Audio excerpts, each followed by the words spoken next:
Akhir-akhir ini gue lagi sering banget baca beberapa komen yang cerita tentang uang yang bisa jadi salah satu sumber stres orang-orang.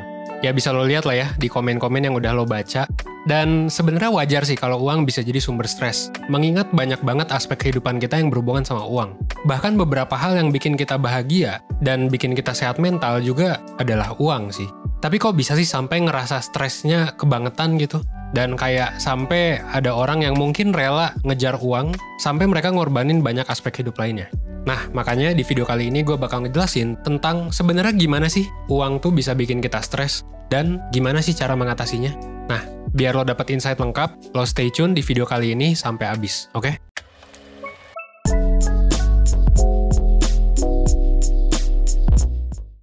Kalau misalnya lo suka ngekhawatirin gimana kondisi keuangan lo, apakah uang yang saat ini lo miliki bisa menghidupi diri atau keluarga lo misalnya gitu ya. Gua mau ngasih tahu aja bahwa ya sebenarnya ini umum gitu. Bahwa lo tuh nggak sendirian, bahwa banyak orang yang merasakan ini. Data dari APA nunjukin kalau misalnya uang itu sering banget jadi penyebab utama orang ngerasain stres dan kecemasan. Terutama buat orang dari golongan ekonomi menengah ke bawah.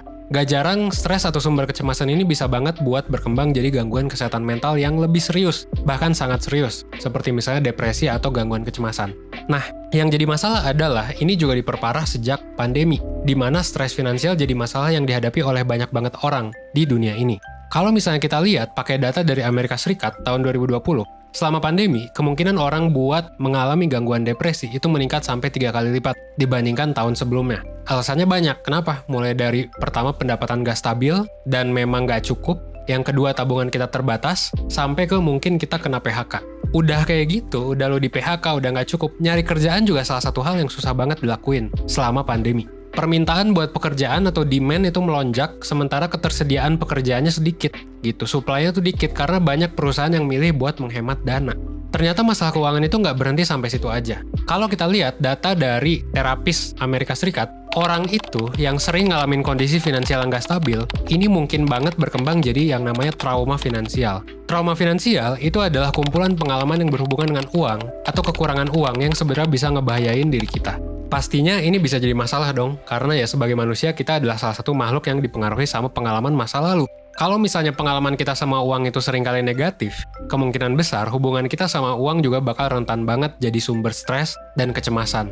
Padahal kalau kita lihat dari sudut pandang yang lebih luas, sebenarnya ya masalah uang adalah masalah yang jauh lebih besar daripada kegagalan kita mengelola uang. Jadi bukan berarti sebenarnya kita stres, kita nggak punya uang, kita miskin gitu ya. Itu karena salah kita. Tapi bisa juga karena hal lain. Contohnya apa? Masalah inflasi. Terus juga dipengaruhi oleh kondisi sosial dan politiknya negara. Sampai dengan pandemi. Nah ini adalah hal yang mungkin sebenarnya nggak sepenuhnya di dalam kontrol kita. Gitu ya. Yang bisa ngaruh ke kondisi keuangan. Nah makanya sampai di sini gue harap sebenarnya lo udah mulai paham tentang gimana cara kita memandang uang. Itu penting banget gitu. Dan ngomongin uang juga kadang nggak jauh-jauh nih dari pertanyaan soal uang dan kebahagiaan. Contohnya misal, bukannya uang itu bikin kita bahagia ya? Dan sebenarnya apakah makin banyak uang, orang itu makin bahagia?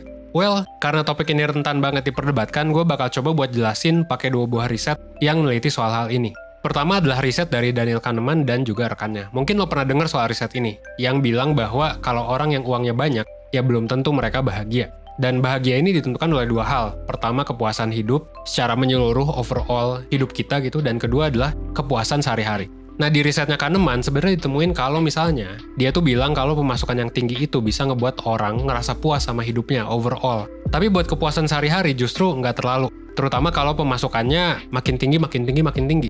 Nah, masalahnya adalah di riset terbaru, gitu ya, di Januari 2021 oleh Killingsworth, dia malah nemu kalau ternyata pemasukan uang yang tinggi itu memang bisa ngebuat kita lebih bahagia. Jadi kebahagiaan kita tuh nggak stop di titik tertentu. Entah itu di kepuasan hidup atau kepuasan sehari-hari. Nah, alasan kenapa hasilnya beda? Ya, ada banyak hal sih. Tapi yang jadi highlight adalah orang mulai sadar bahwa ya penting untuk punya pemasukan yang stabil. Penting untuk punya uang banyak. Salah satunya mungkin karena pandemi ya. Dan hasil riset terbaru ini juga masuk akal sebenarnya. Uang jadi sebuah hal yang memengaruhi berbagai aspek hidup kita. Termasuk sejauh mana kita bisa take control atas hidup kita. Apalagi di masa pandemi yang mungkin kita ngerasain sendiri.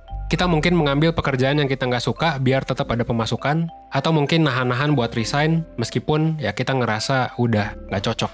Karena resiko buat resign lebih gede.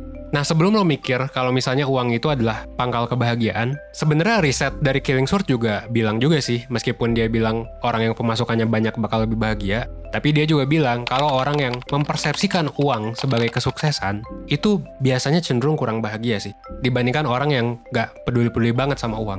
Jadi kayak, ya uang sebenarnya cuma salah satu dari berbagai macam faktor yang bisa bikin kita bahagia. Bukan satu-satunya sumber. Jadi meskipun orang pendapatannya tinggi makin bahagia, bukan berarti dia bahagia karena pendapatannya tinggi. Bisa jadi karena mindset juga. Dan bisa jadi mindset itu ada di orang-orang yang pendapatannya tinggi, ya kan? Nah terus gimana caranya buat gak ngejadiin uang sebagai sumber stres utama? Bukannya uang itu bikin bahagia, bukannya uang itu dibutuhin. Well, sebenarnya kalau menurut gue, kalau dari sisi 1% sebagai life school, kita akan bilang bahwa ya jawabannya ada di lo sih. Gimana lo mengelola stres yang lo rasain, itu yang pertama. Nah, ini biasa disebut sebagai coping strategies. Kalau misalnya lo sering nonton video 1%, lo pasti udah tahu kalau misalnya ada 2 cara buat mengelola stres. Pertama adalah mengelola stres berdasarkan emosi atau emotional focus coping, di mana di sini lo menenangkan diri lo. Jadi kalau misalnya lo lagi overthinking, lo menenangkan diri lo gitu ya. Jadi kayak tarik nafas gitu ya, nyanyi, dengerin musik dan lain sebagainya gitu. Kenapa? Karena ya kalau kita lagi stres dan lain sebagainya harus ditenangin. Emosinya dilurusin dulu gitu kan. Nah yang kedua kalau udah tenang gitu ya, tadi kan emotional focus coping. Baru mikir apa yang bisa kita lakuin dengan problem focus coping. Nah jadi tenangin diri aja nggak cukup, lu juga harus ngelakuin sesuatu ya kan. Bukan cuma ikhlas tapi juga ikhtiar. Lu bukan cuma menyadari bahwa oke, gue bisa, tapi lu juga harus ngelakuin sesuatu dong. Nah itulah, lakuin sesuatu itu adalah problem focus coping. Ada yang bisa kita kontrol dan ada yang enggak. Di problem focus coping, sebenarnya yang gue suka dari coping ini adalah kita fokus ke hal-hal yang bisa kita kontrol. Daripada ngeluh, daripada kita banyak protes sama orang, sama atasan, sama pemerintah, dan sebagainya. Meskipun nggak salah sih, tapi kita lebih baik cari tahu kenapa kita ngerasain masalah ini dan apa yang bisa kita kontrol. Lalu kita breakdown jadi poin-poin yang lebih mudah kita cerna dan kita selesain masalahnya satu persatu. Nah, kalau ternyata yang jadi masalah adalah uang kita nggak cukup, berarti ya bisa ningkatin kemampuan pengelolaan keuangan gitu. Bisa dihemat gitu ya, sekaligus juga dengan nyari uang lebih banyak. Atau lo bisa fokus ke ngembangin skill yang lo miliki biar opsi hal-hal yang bisa lo kerjain itu jadi lebih banyak. Lo bisa belajar hal-hal tadi sebenarnya di YouTube 1%, kalau misalnya mau gratis. Kalau mau berbayar, kita juga udah punya banyak webinar atau workshop yang bisa lo coba. Yang berkaitan dengan kesehatan mental, coping stres, keuangan, produktivitas gitu. Lo bisa cek satu persatu lah. Kalau misalnya lo belum bisa ngelakuin hal-hal tadi, ya nggak apa-apa juga sih. Selama lo bisa menenangkan diri dengan emotional focus coping, dan secara aktif nyoba buat nyelesain masalah ini dengan problem focus coping. Jadi pertama, lo bisa ikhlas dengan emosi lo, jadi nggak stres. Dan yang kedua, lo bisa ikhtiar dengan problem focus coping. Sebenarnya itu udah cukup banget sih. Pelan-pelan aja, 1% setiap harinya. Nah, tapi kalau lo memang mepet, gitu ya, butuh banget bantuan, gitu ya. Terus lo ngerasanya lo nggak bisa menghandle emosi lo sendiri. Tuh saran gue sih nggak ada salahnya buat cari perspektif orang lain. Bisa jadi yang lo kenal, bisa jadi yang lo percaya juga, kayak contohnya mentor 1%, atau bisa juga ke orang terdekat lo gitu. Saran gue tapi ya ada beberapa cara ya dalam coping stress. Dan kalau misalnya lo belum bisa ngelakuin yang problem focus coping, ya fokus ke emosional dulu. Kalau belum bisa emosional, ya cari bantuan gitu. Bisa yang berbayar, bisa yang gratis. Lo bisa cek aja kalau misalnya pengen konsultasi di link di description box. Akhir kata sih, gue harap ya di sini lo bisa belajar kalau ternyata ya hubungan kita dan uang itu adalah sebuah hal yang kompleks gitu ya, hubungan manusia dengan uang. Jadi wajar aja ini jadi perdebatan di mana-mana, dan wajar juga kalau buat beberapa orang uang itu jadi sumber stres utama. Tapi bukan berarti ya uang itu jadi harus ya seluruhnya mendikte hidup kita dan kebahagiaan kita.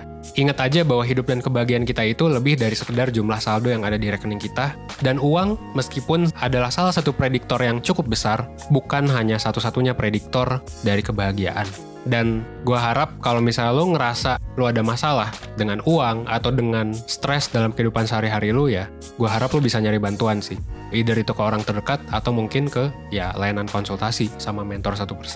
Silakan klik link deskripsi kalau misalnya lo tertarik buat konsultasi. Dan akhir kata, seperti biasa, gue Evan dari 1%, well, thanks. Gue tunggu lo di layanan konsultasi 1%, oke?